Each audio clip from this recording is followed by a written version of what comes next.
Okay, let's unpack this. When we think of ancient Greece, our minds often jump to those iconic images, right? Yeah, the Parthenon, philosophers, maybe epic battles. Exactly. Plato, democracy, all that high culture stuff. We sort of envision a society defined purely by, art and lofty ideals. Mm-hmm. But there's a truly fascinating, often overlooked aspect of their society that played a far more central and maybe surprising role than you might imagine. It really did. We're going to pull back the curtain on a foundational yet kind of hidden chapter of their daily lives. And what's fascinating here is that we're talking about an institution so fundamental, so deeply woven into the fabric of daily life, from temples to politics, urban planning, even social norms. Wow. It completely challenges our modern perceptions. This deep dive will reveal the surprising journey of how this specific practice didn't just exist on the fringes. Right. It became an enduring, integrated part of Greek civilization. So our mission today is to uncover the full story for you, how this practice originated, how it spread across the Hellenic world, and crucially, why ancient Greek society, of all places, not only accepted it, but actively integrated it. yes, Yeah. meticulously integrated into its very core. Prepare for some aha moments that might just reshape your view of history, maybe challenge your preconceived notions about one of history's most iconic civilizations. Definitely some surprises in store. So let's begin at the very beginning then. When we talk about this institution, this practice, did it actually start in ancient Greece? Or are its roots found somewhere else? That's a crucial question, actually, because no, it wasn't a uniquely Greek invention at all. Ah, okay. Its origins lie much further east. We're talking Mesopotamia, the Fertile Crescent, and extending into Asia Minor. Interesting. In those older civilizations, the practice often had deep connections to religious rituals, to temples. Think goddesses like Ishtar. Right, I've heard of temple prostitution. Exactly, where intimacy could be seen as an act of worship. And of course, trade routes were absolutely key in spreading it around. So it wasn't an independent Greek thing, more like a cultural import. Yeah. How did that transmission happen? Like, how did it physically get to Greece? Well, picture the really vibrant, bustling port cities around the 7th, 8th centuries BCE. Yeah. Places like Miletus over on the coast of Asia Minor. Okay. These weren't just places to trade goods, they were melting pots. You had sailors from Phoenicia, merchants from Lydia, soldiers, travelers from all over the Near East. Oh, mix. A real mix, yeah. And they weren't just swapping pottery and grain, they were swapping stories, ideas, and customs. Makes sense. So Greek sailors, merchants, soldiers, the ones constantly crossing the Aegean and beyond, they were the primary vectors. They traveled east, they saw these practices, and they brought them back. Not just exotic tales, but actual social customs. Including this one. Including the early sort of informal forms of prostitution, yes. And it didn't take long for these customs to take root in the new Greek city-states, especially the big port cities, Athens, Corinth. The hubs. Exactly, the hubs of international exchange. By the 7th century BCE, it's pretty firmly established there. You've got all these seafarers, travelers, a growing urban population. Right. But initially it was pretty disorganized, mostly run by private individuals, pimps, no grand system yet, just a common informal thing. Okay, so it's there, it's happening informally, but then something really shifts, doesn't it? Mm-hmm. How did the state get involved? That seems like a big step. It is a huge step, and this is where we see this remarkable instance of historical pragmatism. Enter Solon. This famous Athenian lawmaker. The very one. This is 6th century BCE Athens. He's widely credited with officially legalizing prostitution. Wow, okay. But he didn't just legalize it. He took this really radical step. He established state-owned brothels. State-owned, known as dicteria. Yeah. And they offered services at really low fixed prices. Fixed prices. Why? To make them accessible to pretty much every male citizen, regardless of how wealthy they were. This wasn't just putting a stamp on it. It was a deliberate move from private indulgence to a public regulated institution. That seems, almost counterintuitive for a foundational lawmaker. Yeah. You'd think someone building Athens' civic structure might, frown on that. Why institutionalize it? Weren't there moral concerns? His motivations were incredibly pragmatic. It really shows a different set of societal values, especially around male desire and keeping social order. How so? Well, Solon saw it as a solution to several urban problems. First, he wanted to reduce sexual crimes, things like rape and adultery. How would this help? By providing an accessible, regulated outlet for men. The idea was if there's a sanctioned place for this, it's less disruptive to families, less likely to lead to violence or chaos, keep it contained, Second, remember, in their society, marriage was mainly about heirs, family lines, property. Right, the practical side. Exactly. It was widely understood that men would seek desire, companionship elsewhere. So this state system provided a recognized, sort of managed outlet for that need. Okay, makes a certain kind of sense from their perspective.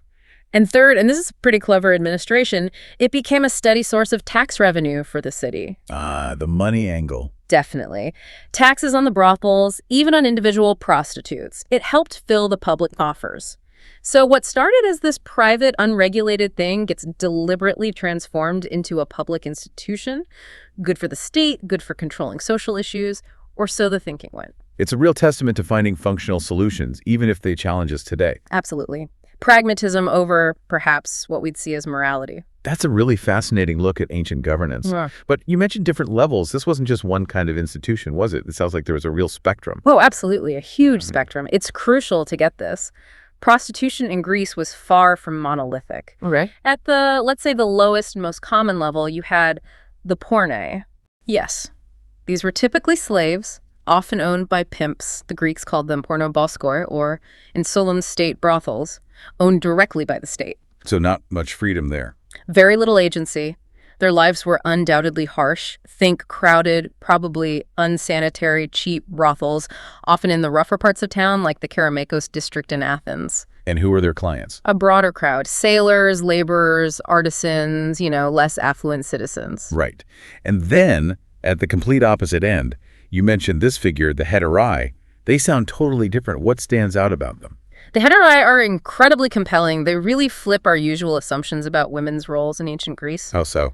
Well, these were elite courtesans, often freed women, sometimes foreign-born, and highly educated. Educated in what? Not just music and dance, though often that too, but rhetoric, philosophy, current events. They were known for being elegant, witty, really well-versed in the intellectual and political talk of the day. So not just about sex. Not at all. They weren't stuck in brothels. They moved in the highest circles, entertaining philosophers, poets, politicians, often in private homes or at these lavish banquets. And here's the really key insight. They had this unique freedom to attend symposia. The drinking parties. I thought those were strictly male domains. Mostly, yes. But Hetairai were often the exception. These weren't just drunken parties. They were where men debated ideas, recited poetry, discussed philosophy, and made political decisions. So the Hetairai were in those rooms. They were in those rooms participating. Think of Aspasia. Pericles' companion. Exactly. Famous Hetairai. Her intellect was so respected, people said she advised Pericles on speeches, maybe even military strategy. That's incredible influence for a woman in that era. Absolutely unheard of for most Greek women, who were largely confined to the home. So you have this stark contrast. The enslaved Pornai at one end, the educated, influential Hetairai at the other.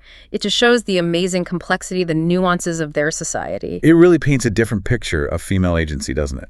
At least in some corners. Yeah. In very specific elite corners, yes. So we have the legal side, the economic side, the social hierarchy. But what about the deeper acceptance? You touched on religion playing a role. How did that factor into it becoming so ingrained? It absolutely did. The acceptance wasn't just legal or practical. It was tangled up with culture and even religious beliefs. Take Corinth. Major port city, right? Known for being a bit wild. Exactly. Wealthy, vibrant, and its temple of Aphrodite, the goddess of love.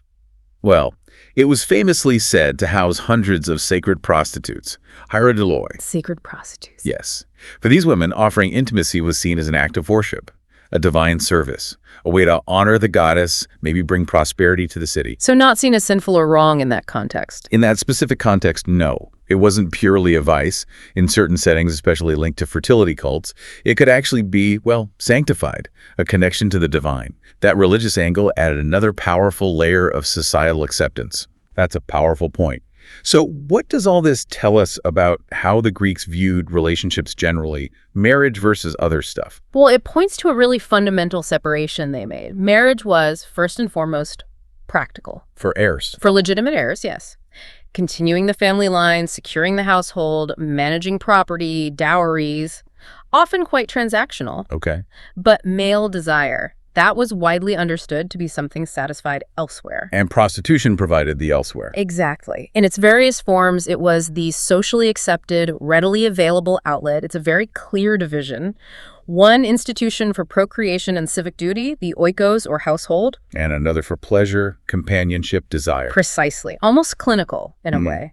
And remember, the state encouraged this through regulation and tax. Religion could sanctify it. The culture just integrated it as a normal, if, differentiated part of life. It's a very functional approach to managing societal needs around intimacy without threatening the core family unit. So fast forward to the classical era, the time of Pericles, Socrates, the Parthenon being built. This wasn't just some side custom anymore. Oh, no. By the classical era, it was a deeply ingrained system, a truly foundational institution, part of the design of Greek society. It was taxed, it was regulated, it was woven right into the fabric of life, touching every social level. Everywhere. Pretty much. From the, dark corners of those Athenian brothels serving the masses. The Pornai. Right, all the way up to the glittering symposia where Hetairai were influencing statesmen, shaping intellectual debates. Its pervasiveness really did shape both private lives and the public sphere. So what started as this imported custom, maybe from the East, by the time of Athens' Golden Age, it had become central, an enduring part of Greek society, as much as their philosophy or art. As pervasive and accepted in its own way, yes. It really does redefine how we need to think about ancient Greece, doesn't it? The complex, sometimes surprising choices they made. Absolutely. We've really uncovered a side of ancient Greece that often stays in the shadows, haven't we? We have. Revealing how this custom, brought in from the East, transformed into something highly organized, state-sanctioned, even, religiously integrated sometimes. It's a testament to the complex, maybe contradictory nature of societies. Things we're still trying to fully understand today. Definitely. And if we connect this to the bigger picture, maybe it raises a question for all of us listening. Go on. What does this institutionalization of prostitution in ancient Greece actually tell us? About fundamental human needs, maybe? About social structures? Even about the pragmatic moral flexibility of one of history's most celebrated civilizations. That's a deep question. It challenges us, I think, to look beyond those idealized images we hold, to really consider the intricate tapestry of human experience and how societies get designed across time. A truly thought-provoking question for you to ponder as you go about your day. We really hope this deep dive has given you a fresh, maybe more nuanced view of ancient Greece. And maybe spark some curiosity. Hopefully.